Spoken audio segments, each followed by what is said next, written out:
Mesdames et messieurs, bienvenue dans cette nouvelle édition consacrée au café fiscal. La dernière fois, nous parlions déjà de la forme juridique ou bien du choix de la forme juridique comme faisant partie des éléments clés lors de la création d'une entreprise. J'ai voulu aujourd'hui entrer dans le détail. Pourquoi? Parce qu'il faut comprendre qu'une société à responsabilité limitée jouit d'une personnalité juridique. Par contre, une société de personnes ne jouit pas d'une personnalité juridique. Ce sont les associés ou bien le promoteur, le porteur de projet qui jouit de la personnalité juridique. Déjà à ce niveau, on peut déjà dire l'imposition des deux types d'entreprises ne sont pas les mêmes. Avançons. Si nous avons créé une entreprise à responsabilité limitée, nous savons d'office que les revenus imposables dans ce cas seront les revenus issus de l'activité de l'entreprise. Par contre, si nous avons une société de personnes, le revenu imposable sera non seulement l'ensemble des salaires perçus, mais aussi l'ensemble des autres revenus comptabilisés au courant de l'année par le promoteur.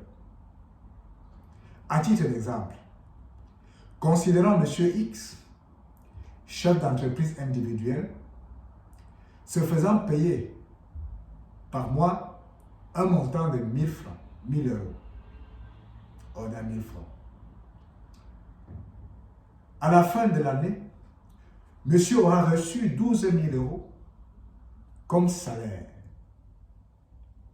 et 20 000 euros comme résultat de l'entreprise. Au moment de l'imposition de monsieur X, la loi prévoit qu'il faut combiner l'ensemble de ses revenus perçus au courant de l'année écoulée.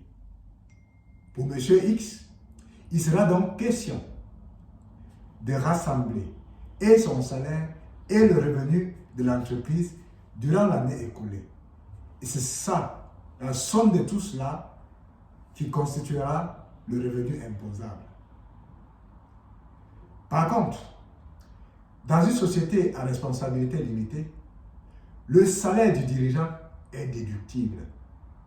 Ceci dit, si le chef de la société à responsabilité limitée reçoit en salaire le même montant, c'est-à-dire 12 000 euros, que le chef de la société des personnes, ce montant ne sera pas pris en compte au moment de la détermination du résultat imposable.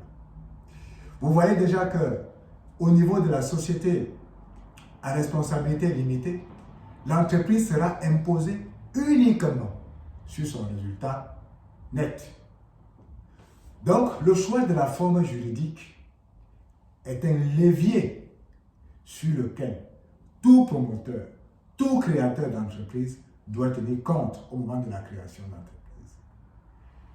Donc, je fais cette deuxième vidéo pour vous inviter à prendre en compte chaque fois, lorsque vous voulez créer l'entreprise, les différents paramètres liés à cet effet.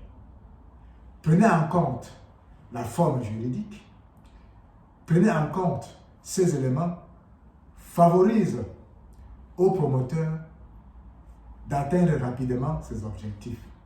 Pour continuer à écouter les différentes émissions ou informations sur la comptabilité, la fiscalité et autres, abonnez-vous. Abonnez-vous massivement et posez davantage de questions. Sur la base des questions, beaucoup d'autres réponses vous seront fournies. Je vous remercie.